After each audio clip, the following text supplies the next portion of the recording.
सुप्रभात बच्चों, मैं हिंदी शिक्षक उमेश वर्मा। आज हिंदी कालांश के अंतर्गत आज का विषय शीर्षक है कैमरे में बंद अपाहिज। कैमरे में बंद अपाहिज एक कविता है, काव्य है, जिसके कवि रघुवीर सहाय जी हैं।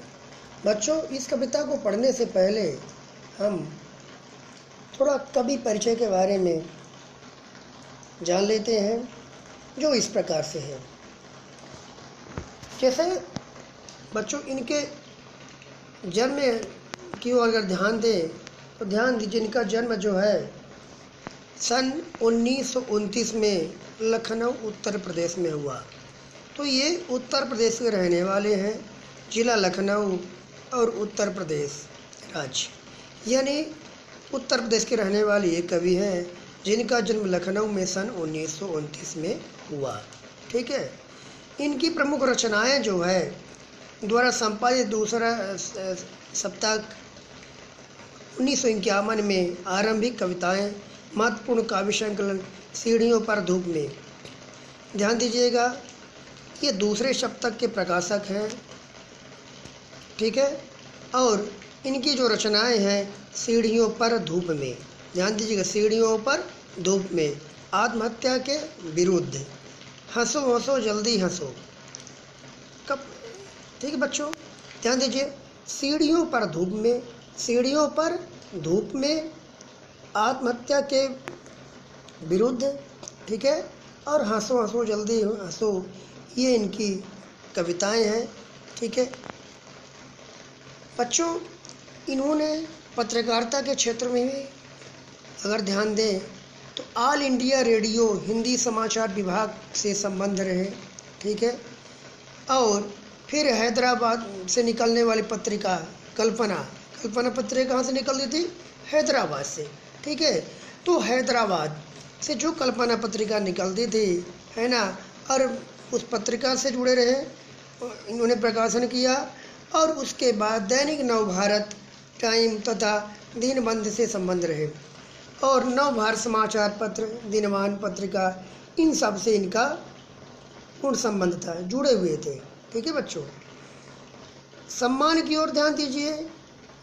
पुरस्कार, साहित्य अकादमी पुरस्कार, इनको साहित्य अकादमी पुरस्कार से नवाजा गया। और इनका निधन सन 1990 में दिल्ली में हो गया। ठीक है बच्चों, इस प्रकार से इनका जीवन परिचय रहा। चलिए, अब ये जो पाठ है इनके द्वारा लिखा गया, ये जो लिखी गई जो कविता है, इस कविता पर अगर हम ध्यान दें तो यह कविता वेदना और पीड़ा से भरी हुई कविता है।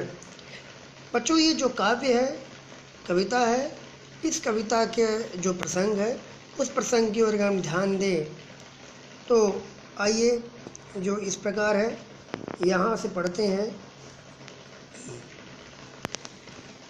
अत्यंत साधारण और अनायास से प्रतीत होने वाली शैली में समाज की दारुण विडंबनाओं को पढ़ने की जो कला रघुवीर सहाय की कविताओं में मिलती है, उसका प्रतिनिधि उदाहरण है।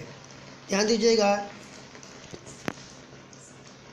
यहाँ से यह प्रस्तुत कविता कैमरे में बंद अपाहिज जो लोग भूल गए हैं, ठीक है, संग्रह से ली गई है। कविता संग्रह है, जो लोग भूल गए हैं, जो लोग भूल गए हैं, ये कविता संग्रह है। और इस कविता संग्रह से यह कविता ली गई है। इस आगे ध्यान दीजिए, शारीरिक चुनौतियों को झेलते व्यक्ति से टेलीविज़न कैमरे के सामने किस तरह से सवाल पूछे जाएंगे और कार्यक्रम को सफल बनाने के लिए उससे कैसी भंगिमा की अपेक्षा की जाएगी, इसका लगभग सपाट तरीके से बयान करते हुए कवि ने इस तरह से पीड़ा की साथ दृश्य संचार माध्यम से संबंध को रेखांकित किया है। किसी की पीड़ा को बहुत बड़े दर्शक वर्ग तक पहुंचाने वाले व्यक्ति को उस पीड़ा के प्रति स्वयं संवेदनशील होने पर और दूसरों को संवेदनशील बनाने का दावेदार होना चाहिए। लेकिन विडंबना यह है कि आज जब पीड़ा को दर्द पर्दे पर उभारने का प्रयास करते हैं, तब कारोबारी दबाव के तहत आपका रवैया संवेदनहीन हो जाता है। ठीक है, तो बच्चों यहाँ पर जो है इस कविता में हमने संग के तौर पर देखा कि इस कविता में किस प्रकार से एक दुखी व्यक्ति को, ध्यान दीजिएगा, जैसे कैमरे में बंद अपाहिज जो कविता है, इस कविता में दूरदर्शन कर्मियों की संवेदनहीनता और क्रूरता पर प्रकाश डाला गया है। ठीक है, प्रायः मीडिया में कार्यक्रम को आकर्षक और बिकाऊ बनाने के लिए मानवीय दुख दर्द को खोल कर दिखाया जाता है। ठीक है, अपाहिजों को कैमरे के सामने लाकर उनसे बड़े क्रूर प्रश्न पूछे जाते हैं। उनके सोए हुए दर्द को जानबूझकर ताज़ा किया जाता है। मीडिया की कोशिश होती है कि अपाहिज व्यक्ति अपने दर्द से और दर्शक करुणा से रो पड़े। इस प्रकार उनका कार्यक्रम रोचक बन जाता है। कवि ने मीडिया को इस व्यावसायिक क्रूरता पर गहरा कटाक्ष किया है। सीधा कहने का तात्पर्य है बच्चों, यह कविता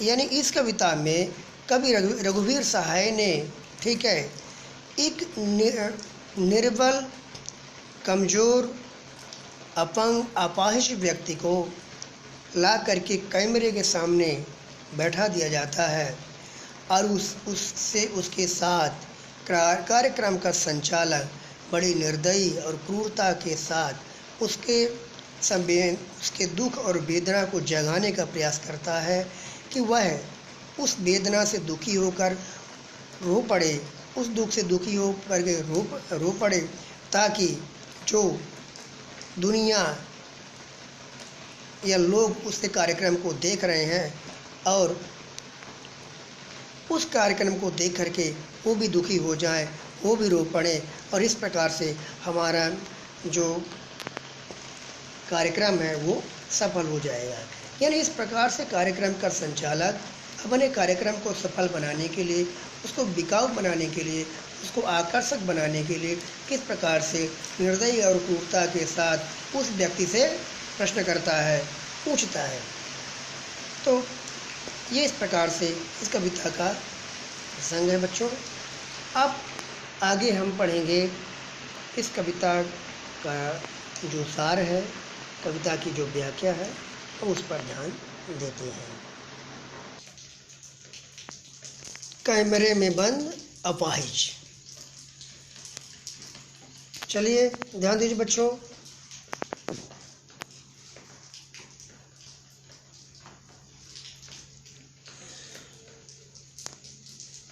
कैमरे में बंद अपाहिज, ठीक है, कैमरे के सामने, ठीक है, कार्यक्रम का संचालक, दूरदर्शन का संचालक जो है एक अपाहिज व्यक्ति को कैमरे के सामने लाता है।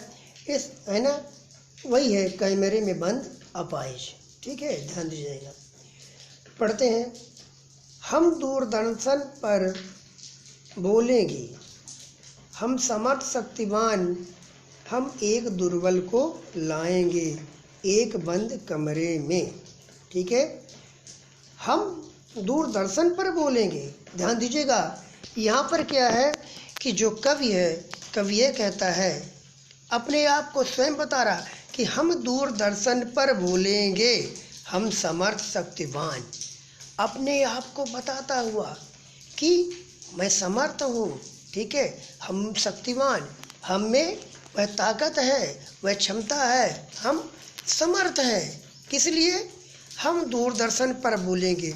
क्योंकि मैं दूरदर्शन पर बोलने के लिए मैं समर्थ हूँ, शक्तिवान हूँ। हम दूरदर्शन पर बोलेंगे, हम समर्थ शक्तिवान, हम एक दुर्बल को लाएंगे। एक दुर्बल, एक कमज़ोर व्यक्ति, ठीक है, एक अपाहिज निर्बल व्यक्ति की बात की जा रही है कि हम समर्थ हैं, शक्तिवान हैं, हम एक दुर्बल, एक कमज़ोर व्यक्ति को कहाँ लाएंगे? पर्दे के सामने। हम एक दुर्बल को लाएंगे एक बंद कमरे में। अब देखिए यहाँ पर बंद कमरे में यानी एक कमरा रहेगा जहाँ पर फोटोग्राफर रहेगा, कैमरा रहेगा। उस कैमरे पर क्या है? एक अपाहिज व्यक्ति को लाया जाएगा। तो यहाँ पर दूरदर्शन का संचालक यानी कार्यक्रम का जो संचालक वह कहता है कि हम दूरदर्शन पर लाएंगे, ठीक है, हम दूरदर्शन पर बोलेंगे, हम समर्थ शक्तिवान, हम एक दुर्बल को लाएंगे। मैं समर्थ हूँ, शक्तिवान हूँ यानी ताकतवर हूँ, और मैं एक दुर्बल, एक कमज़ोर व्यक्ति को, ठीक है, मैं लेकर आऊँगा एक बंद कमरे में और उससे हम दूरदर्शन पर बोलेंगे। से तात्पर्य यही है कि हम उससे बहुत सारे प्रश्न करेंगे, ठीक है ना। हम दूरदर्शन पर बोलने का तात्पर्य उससे हम बहुत सारे प्रश्न करेंगे, ठीक है बच्चों, ध्यान दीजिएगा। अगले चलते हैं, अगला पैराग्राफ। उससे पूछेंगे तो आप क्या अपाहिज हैं? देखिए अपाहिज हैं के बाद प्रश्नवाचक चिन्ह लगा हुआ है, ठीक है, तो यह क्योंकि प्रश्नवाचक वाक्य है। उससे पूछेंगे तो आप क्या अपाहिज हैं? तो आप क्यों अपाहिज हैं? आपका अपाहिज तो दुख देता होगा, ठीक है। कैमरा दिखाओ, इसे बड़ा बड़ा, ठीक है। हाँ तो बताइए आपका दुख क्या है? जल्दी बताइए, वह दुख बताइए, बता नहीं पाएगा। देखिए यहाँ पर दूरदर्शन का जो संचालक है, मीडिया वालों की बात की जा रही है, ठीक है, कार्यक्रम का जो संचालक है उसकी बात की जा रही है। वह कहता है हम उससे पूछेंगे तो आप क्या अपाहिज हैं? कहने का तात्पर्य यहाँ पर यह है कि उस अपाहिज व्यक्ति को वहाँ लाया जाएगा, ठीक है, लाऊंगा, एक कमरे में लाऊंगा, कैमरे के सामने लाऊंगा। एक और कहता है दूरदर्शन का संचालक, ठीक है, मीडिया वाला व्यक्ति, ठीक है, कार्यक्रम को संचालक जो कार्यक्रम को सफल बनाना चाहता है। तो क्या कहता है? उससे पूछेंगे, क्या कहते, उससे मैं प्रश्न करूँगा, पूछूंगा, आप क्या अपाहिज हैं? आप क्या अपाहिज हैं, ठीक है, तो आप क्यों अपाहिज हैं? उससे ही प्रश्न करूँगा। तो अच्छा आप क्या अपाहिज हैं, ये कौन पूछेगा? दूरदर्शन का संचालक। फिर पुनः निर्दयी और क्रूरता के साथ क्या पूछेगा? तो आप क्यों अपाहिज हैं? अगर वह कहता है कि हाँ अपाहिज हूँ, तो इनका दूसरा प्रश्न रहेगा आप क्यों अपाहिज हैं, ठीक है। आपका अपाहिज होना तो दुख देता होगा, ये देता है। अब देखिए इस प्रकार से प्रश्न का, इस प्रकार का जो प्रश्न रहेगा उसके हृदय में कितनी पीड़ा, कितनी वेदना उठेगी इस प्रश्न के माध्यम से, वह है ना। तो जो यहाँ पर जो कार्यक्रम का संचालक है अपने कार्यक्रम को सफल बनाने के लिए, बिकाऊ और आकर्षक बनाने के लिए वह उनसे इस प्रकार का प्रश्न करता है कि आप अपाहिज हैं तो आप क्या अपाहिज हैं? अरे आप अपाहिज हैं तो आप क्यों अपाहिज हैं? अब बताइए। इस प्रकार का उसके साथ निर्दयी और क्रूरता के साथ इस प्रकार का प्रश्न किया जाता है। फिर उसमें भी क्या कहा जाएगा?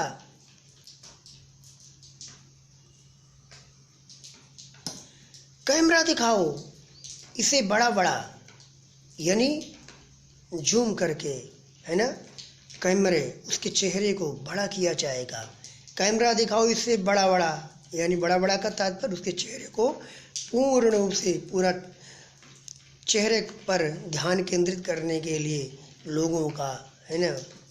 तो यहाँ पर क्या है कि उसके चेहरे को बड़ा किया जाएगा, क्योंकि अब कार्यक्रम का जो संचालक है उसको ये लगता है कि अब वह कुछ बोलने जा रहा है। हाँ तो बताइए आपका दुख क्या है? पुनः देखिए बेहुदा जैसा सवाल उसके, ठीक है, निर्दयी है ना, के साथ जो प्रश्न किया जा रहा है। तो हाँ, तो आप बताइए आपका दुख क्या है। अब देखिए यहाँ पर उसकी वेदना, उसके पीड़ा को जानने की, उसको पूछने का प्रयास किया जा रहा है। ठीक है, जल्दी बताइए, वह दुख बताइए, बता नहीं पाएगा। लेकिन यहाँ पर वो स्वयं कहता है, उसे बार बार प्रश्न किया जाएगा, तो बताइए हाँ आपका क्या दुख है। ठीक है, आप क्या महसूस करते हैं, आपकी क्या पीड़ा है, बताइए, अतिशीघ्र बताइए, शीघ्र बताइए, जल्दी बताइए। लेकिन वह बता नहीं पाएगा। तो यहाँ पर दूरदर्शन का जो संचालक है बार बार उससे प्रश्न करता है और उसकी करुणा को, उसके दुख को जगाने का प्रयास करता है। क्यों? क्योंकि उसे अपने कार्यक्रम को सफल बनाना है। अगले पैराग्राफ की ओर चलते हैं बच्चों, ध्यान दीजिए।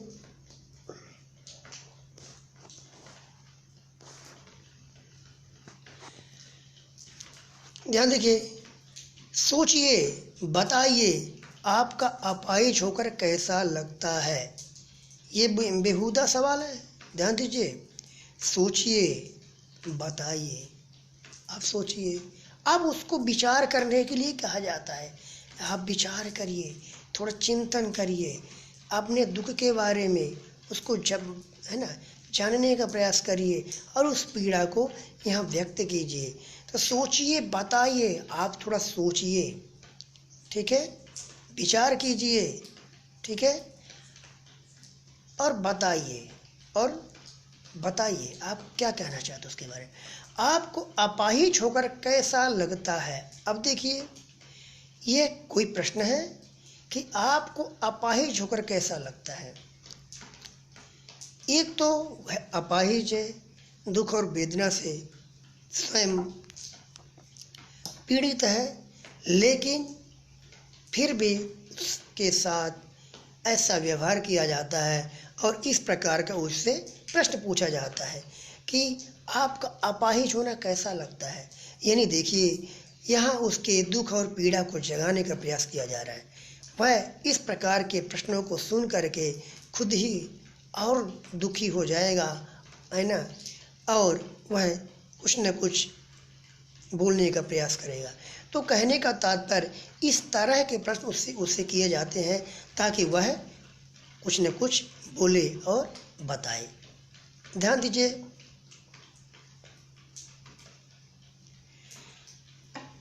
यानी कैसा लगता है, हम खुद इशारे से बताएंगे क्या ऐसा लगता है।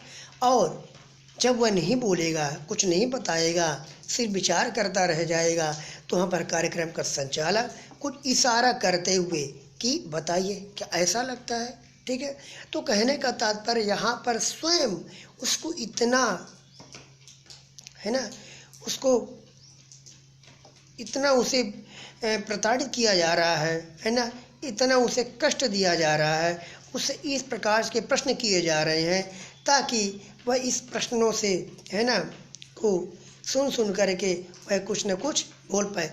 तो खुद इशारे करके, यानी अगर वो नहीं बोल पाता है तो क्या इशारा करके उससे बुलवाने का प्रयास किया जा रहा है ताकि वो अपने वेदना, अपने पीड़ा को व्यक्त करे। ठीक है, तो हम खुद इशारे से बताएंगे क्या ऐसा लगता है।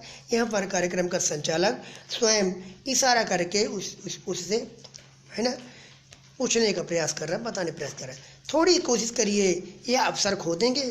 फिर कहता है थोड़ी कोशिश करिए, है ना, थोड़ी कोशिश करिए, क्या ये जो अवसर है इस अवसर को आप, ठीक है, खो देंगे। मतलब आप तो बड़े भाग्यशाली हैं कि आपको यहाँ लाया गया है, यह अवसर आपको मिला, तो क्या आप इस अवसर को आप ऐसे ही खो देंगे।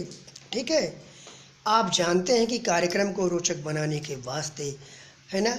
अब यहाँ पर स्वयं ध्यान दीजिएगा, कोष्टक में रखी हुई जो यहाँ पर यह अवसर खो देंगे, ठीक है, यहाँ उसके लिए बार बार कई जगह कुछ ऐसे पंक्तियाँ जो कोष्टक में रखी हुई हैं उसका अलग अलग अर्थ अलग अलग लोगों के लिए है, इस कारण से कोष्टक में रखी हुई है। अब ध्यान दीजिए, आप जानते हैं कि कार्यक्रम रोचक बनाने के वास्ते हम पूछ पूछ कर उसको रुला देंगे।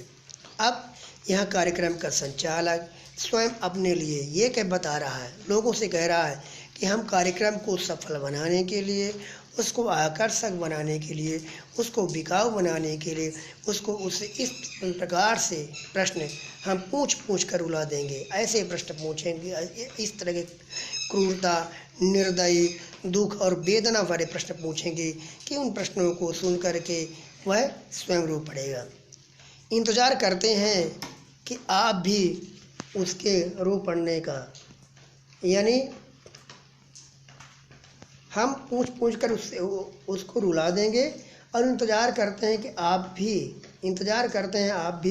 उसके रो पड़ने का करते हैं। और आप लोग भी जब कार्यक्रम को देखते हैं, आप भी उसके दुख और वेदना को जानने के लिए, उसके पीड़ा को महसूस करने के लिए, सुनने के लिए आप भी उसका इंतज़ार करते हैं, वह कुछ बोले और अपने पीड़ा को बताए। ध्यान दीजिए बच्चों, आगे बढ़ते हैं। फिर हम पर्दे पर दिखलाएंगे फूली हुई आँख की एक बड़ी तस्वीर, ठीक है, बहुत बड़ी तस्वीर, और उसके होठों पर एक कसमसाहट भी। आशा है आप उसे इसकी अपंगता की पीड़ा को मानेंगे। एक और कोशिश, दर्शक धीरज रखिए, देखिए हम दोनों एक संग रुलाने हैं।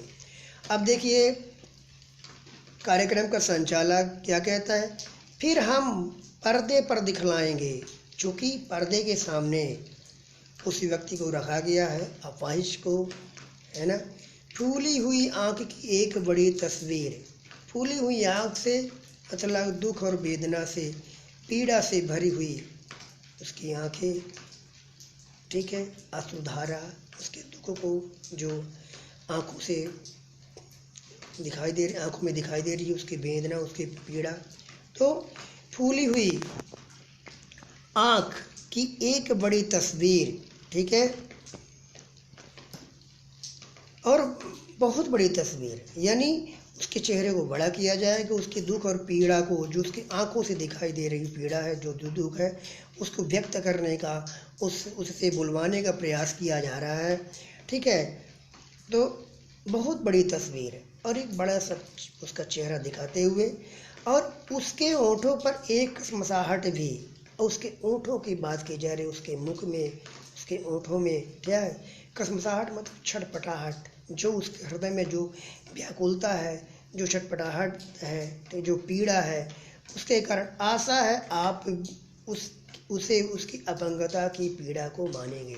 और आप जब उसके दुख भरी आंखें, ठीक है, होठों में छटपटाहट, है ना, उसके चेहरे पर दुख वेदना भरी जो पीड़ा है, उसको देख करके आप भी उसकी अपंगता को, उसके अपाहिजपन को आप भी स्वीकार करेंगे।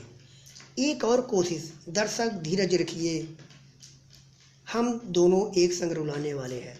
और वह दर्शक वर्ग को कहता है, जो कि दर्शक वर्ग उस कार्यक्रम को देख रहा है, तो कहता धीरज रखिए, धैर्य रखिए, थोड़ी और कोशिश करते हैं, थोड़ा रह गया है, क्योंकि जब वह अपनी वेदना और पीड़ा को व्यक्त करेगा तो दर्शक वर्ग, आप लोग भी देख करके आप भी रोने लगेंगे। यानी यहाँ वह अपाहिज और वहाँ दर्शक वर्ग, ये दोनों रोने लगेंगे। और कार्यक्रम का संचालक यही कहता है कि हम दोनों को एक साथ रुलाने वाले हैं। चलिए आगे बढ़ते हैं बच्चों।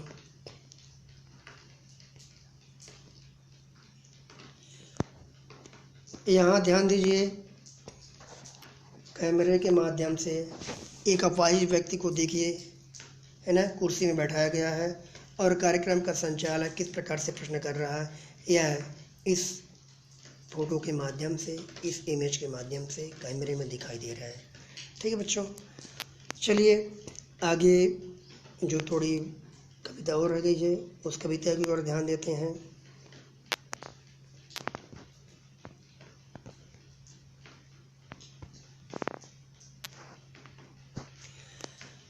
आप और वह दोनों, कैमरा है ना, आप और वह दोनों, आप और वह दोनों। ठीक है, कैमरा बस करो।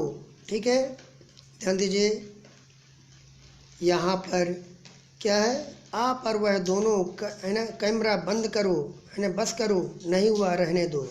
अब यहाँ पर अपाहिज और कार्यक्रम का संचालक, उन दोनों के बीच में की है ना का जो दृश्य है, क्या कि कार्यक्रम संचालक कहता है कैमरा बस करो, अरे नहीं हुआ रहने दो। जब वह अपाहिज अपनी वेदना, अपने पीड़ा को वह व्यक्त नहीं कर पाता है, बल्कि और दुखी होकर के उसी में खो जाता है, उस दौरान कार्यक्रम का संचालक जब कार्यक्रम को सफल नहीं बना पाता है तो कैमरामैन को कहता है कि बस करो, रहने दो। ठीक है, पर्दे पर वक्त की कीमत है, यानी जो पर्दा है उस पर्दे में समय की कीमत है।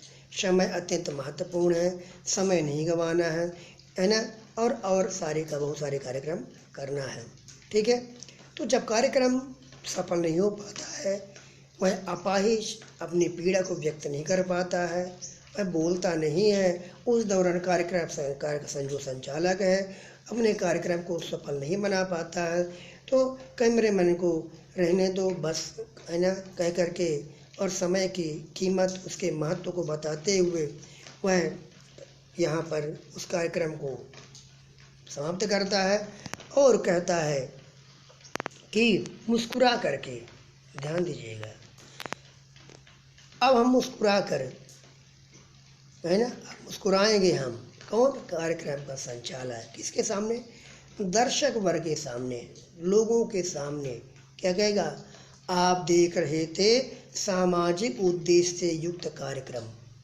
आप देखे होंगे दूरदर्शन में जब कोई कार्यक्रम चलता है, समाप्त में, अंत में कार्यक्रम का जो संचालक है वो यही बताता है कि आप कौन सा कार्यक्रम देख रहे थे, किसी संबंधित कार्यक्रम था।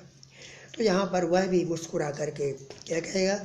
आप देख रहे थे सामाजिक उद्देश्य युक्त कार्यक्रम, यानी समाज से जुड़ा हुआ जो ये कार्यक्रम था। ठीक है, समाज, चूँकि समाज से जुड़ा हुआ कार्यक्रम है, लोगों से जुड़ा हुआ कार्यक्रम, एक अपाहिज, एक अपंग व्यक्ति के से जुड़ा हुआ, है ना, कार्यक्रम था। बस थोड़ी ही कसर रह गई है, इतना कह करके कि बस थोड़ी सी कसर रह गई है, यानी वह कार्यक्रम का जो संचालक है उसकी पीड़ा, उसके दुख, उसकी वेदना को उसके द्वारा व्यक्त नहीं करवा पाता है, तो वो कार्यक्रम थोड़ा रह गया है, थोड़ी सी कसर है कह करके और धन्यवाद करते हुए उस कार्यक्रम को समाप्त कर देता है। तो बच्चों, ये जो कविता है सरल है, ठीक है, और इस कविता के माध्यम से हम लोगों ने ये जाना कि समाज में आज भी ऐसी घटनाएं या ऐसे दृश्य देखने को मिलते हैं जहां लोग अपने स्वार्थतावश, स्वार्थमयी होकर के अपने आप को सफल बनाने के लिए, अपने कार्यक्रम को सफल बनाने के लिए, ठीक है ना, लोगों की दुख और वेदना और पीड़ा को और ही गहरा करते हैं और उसको बढ़ाने का प्रयास करते हैं ताकि उनका कार्यक्रम सफल हो जाए, उनका स्वार्थ सिद्ध हो जाए। तो यहाँ पर कैमरे में बंद अपाहिज कविता के माध्यम से यहाँ पर कवि दूरदर्शन का संचालक और एक अपाहिज व्यक्ति के बीच जो क्रूरता, निर्दयी जैसे प्रश्नों के द्वारा उसके दुख और वेदना को जगाने का प्रयास किया जाता है और उसकी पीड़ा को बढ़ाया जाता है, बढ़ाया जाता है। इस प्रकार से देखिए समाज में हमारे एक दृश्य दिखाया गया है। समाज में इस तरह के बहुत सारे लोग हैं और इस तरह से आर्थिक कमज़ोर, निर्बल वर्ग को इस तरह से सताया जाता है, इस तरह से पीड़ा दी जाती है और किस लिए? अपनी स्वार्थता को सिद्ध करने के लिए, अपने आप को सफल बनाने के लिए। तो बच्चों, इस प्रकार से इस पाठ की जो व्याख्या है वह पूर्ण हुई। अगले भाग में हम ध्यान देते हैं पाठ के प्रश्नोत्तर पर। धन्यवाद बच्चों।